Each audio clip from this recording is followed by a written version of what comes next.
Hi అండి. అయితే నిన్న చూపించాను కదా, లాంగ్ ఫ్రాక్ కుడుతున్నానని చెప్పి వీడియో చేశాను కదా.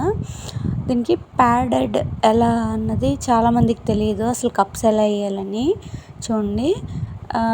ఎగ్జాక్ట్గా సెంటర్ పాయింట్ చూసుకోవాలండి, పైన కింద అండ్ ఇటు అటు కూడా, అంటే ఖర్చు వదిలేసి ఇటు అటు చూసుకోవాలన్నమాట. సెంటరు సేమ్ దానికి ఎలా అయితే డిస్టెన్స్ మెయింటైన్ చేసామో దీనికి కూడా ఎగ్జాక్ట్గా వచ్చే వరకు పెట్టి చూసుకొని, అంటే వేలు ఎగ్జాక్ట్గా సెంటర్ పెట్టుకోవాలండి. పెట్టి కుట్టుకోవాలి. సూది దారంతో 4 దారాలు పెట్టి ముడి వేసి కుట్టుకోవాలి. దీన్ని తిరిగేయడం కూడా చూడండి. ఇంకొకటి కూడా సేమ్ దానిలాగే ఆల్రెడీ కట్ చేసి కుట్టి పెట్టుకోవాలన్నమాట. సేమ్ అది కట్ చేసుకుంటున్నప్పుడే లైనింగ్ కూడా కట్ చేసేసుకోవాలి.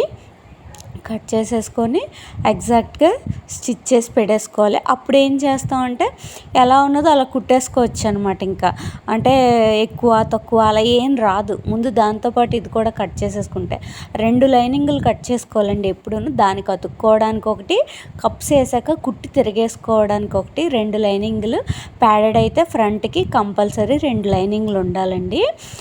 అప్పుడు నీట్గా వస్తుంది. టక్స్ పెట్టుకున్నప్పుడు కూడా సెంటర్ ఒకటి పెట్టాలి ఈ నెక్ అయితే. అండ్ ఆర్మ్ హోల్లో మాత్రమే పెట్టుకోవాలి, ఇంకెక్కడ అవసరం లేదు. బంప్ వచ్చిన దగ్గర అవసరం లేదు. కరువు లోతు తిరిగిన దగ్గర మాత్రమే టక్స్ పెట్టుకోవాలి. అండ్ అది అలా కుట్టేయకూడదు. ఇచ్చోండి, లైనింగ్ మీద మొత్తం అటుపక్క లైనింగ్ కాసి మొత్తం క్లాత్ అంతా ఉంచుకొని ఫస్ట్ 2 కొంచెం ఇలా సాగదీస్తూ లైనింగ్ మీద స్టిచ్ చేసుకోవాలి. ఫస్ట్ నెక్ కూడా మీకు ఆల్రెడీ పాత వీడియోలో నెక్ తిరిగేయడం చెప్పాను కదా, దాంట్లో ఉంటుంది. నీట్గా చూడండి. ఇది అర్థం కాకపోతే దాంట్లో క్లియర్గా ఉంటుంది పాత వీడియోలో. ఎప్పుడు కూడా లైనింగ్ మీద ఒక కుట్టు వేసుకోవాలి. వేసుకుంటే నెక్ నీట్గా తిరగబడుతుంది అనమాట. అది ఏ నెక్ అయినా కూడా మీరు కొంచెం నీట్గా లైనింగ్ మీద కుట్టేసుకుంటే నీట్గా అక్కడ ఆల్రెడీ స్టిచ్ ఉంటుంది కాబట్టి ఇంకా అది లైనింగ్ అసలు బయటికి ఇంకా రాదనమాట. Thank you.